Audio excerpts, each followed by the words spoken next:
Good morning. My name is Marisol Chiclan Ayala. I'm a lone resident of White Bear Lake.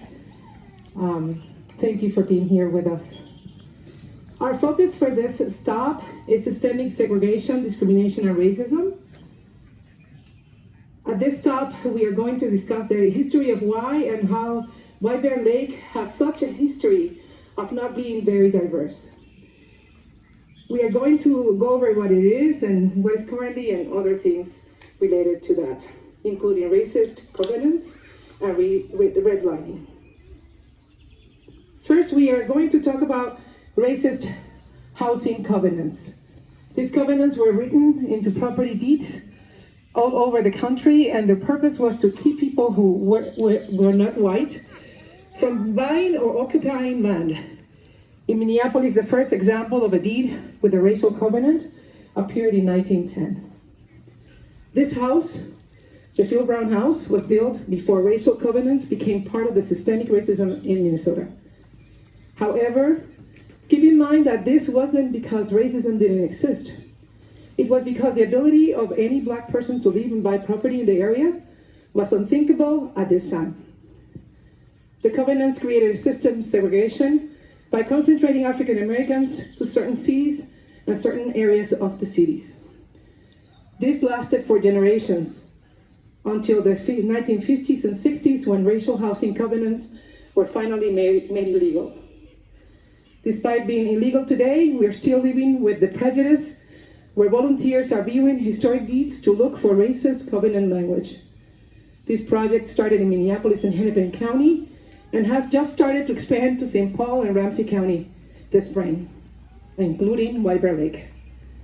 This doesn't mean that there weren't racial covenants in White Bear Lake.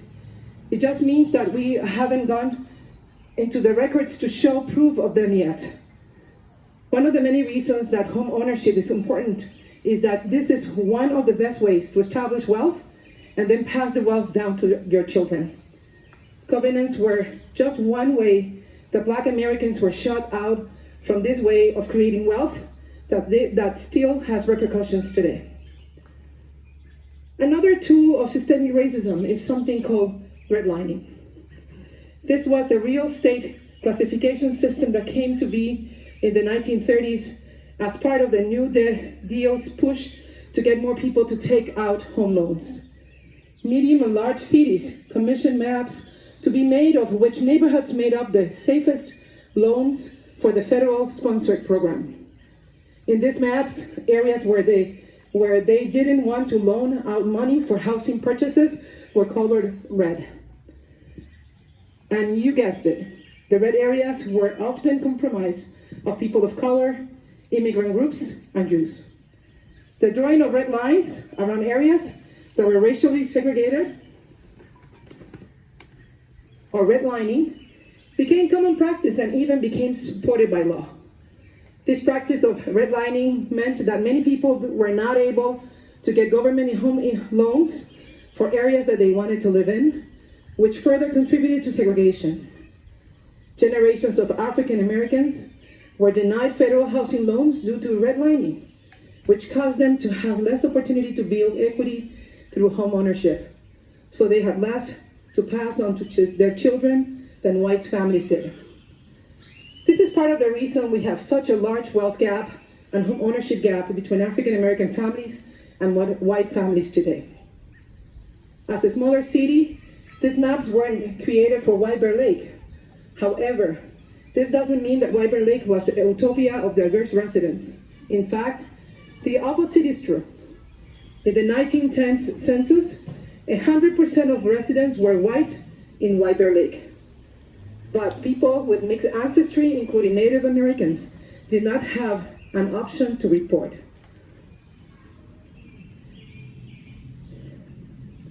Historical racial discrimination in White Bear Lake. Here's an example of how unthinkable residents thought it was to have a Black person even visit town.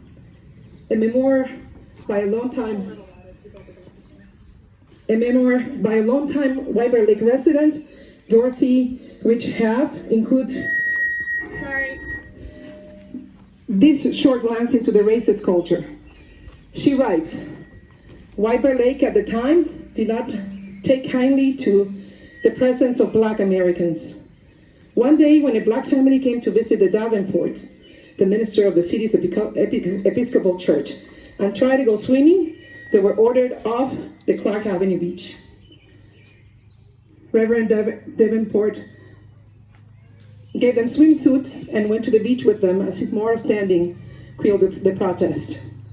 A more recent example is memorialized on a beach at Tamarack Nature Center, dedicated to the Brown family. The Brown family lived on a farm in what is now Tamarack Nature Center in the 1970s. They were a mixed-race family. They were discriminated against by the community, and the father even received threatening letters from the KKK. Current context moment. Diversity is changing, but we are still overwhelmingly white. Racial diversity is changing in White Bear Lake. In 1990, of residents in the East Metro, 9% were residents of color. That increased to 17% in 2000 and 26% in 2016. This can be seen in White Bear Lake's public schools. Last year, students spoke 55 languages in addition to English at home, and 28% of students identified as races other than white. However, as a nation, segregation is getting worse.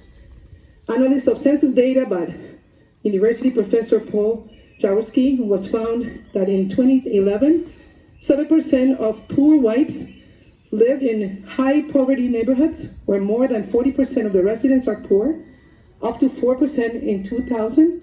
15% of poor Hispanics live in such high poverty neighborhoods in 2011, up to 14% in 2000, and a breathtaking 23% of poor Blacks lived in high poverty neighborhoods in 2011, up from 19% in 2000.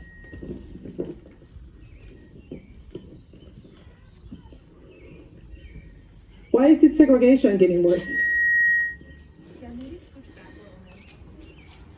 There are actually many policies that are still in favor that help to cement current segregation or make it worse. These policies include, but aren't limited to, bans on multi-unit housing or only allowing multi-unit housing in certain areas of town. Evictions are inequitably enforced to be more harmful for people of color.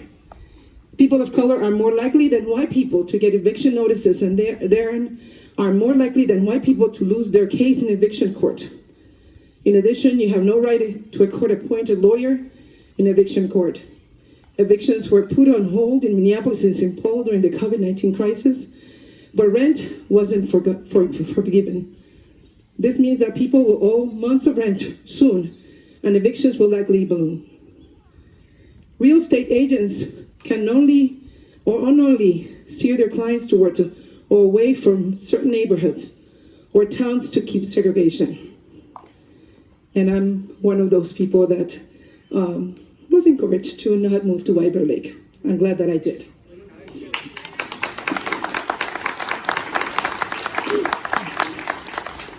Action step movement. Get knowledge about redlining and volunteer. One way you can help is to learn more yourself.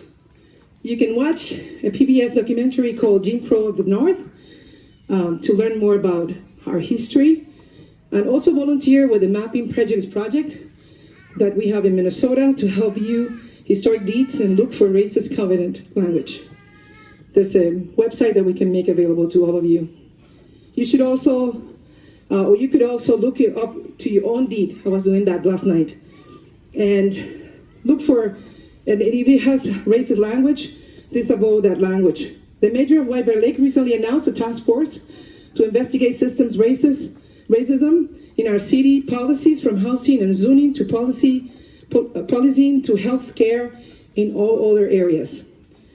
She's especially looking for input from residents, and especially residents of color. If you or someone you know might have input, please email the mayor. You can also write to your city council member and inquire about their commitment to this task force. Also, you can write a letter to a state representative to advocate for changes to eviction law, including more protections for those affected by COVID-19, and to work for more equity in eviction courts for people of color. Thank you again for being with us today. We're going to move to our next stop, and I would like to share with you a few questions or thoughts for reflection. What is something you've learned at this stop? What is one action step that you can commit to doing sometime this summer? Our next stop is about other types of systemic racism and discrimination within many systems, like the justice and education systems. What do you know about those topics or want to learn more about?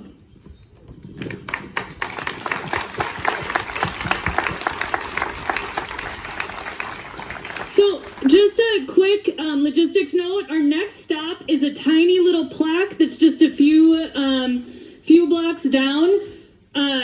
There's a ton of us, which you said is awesome. So we're gonna have to be great at really spreading out on the walking path, and luckily there's gonna be a sidewalk on this side of the street as well. So we're gonna have to spread out on the sidewalk and the walking path. This is why it's so important we keep our masks on, because it's going to be hard to be 6 feet apart from everyone, okay? So we're gonna go ahead and get down to our next stop.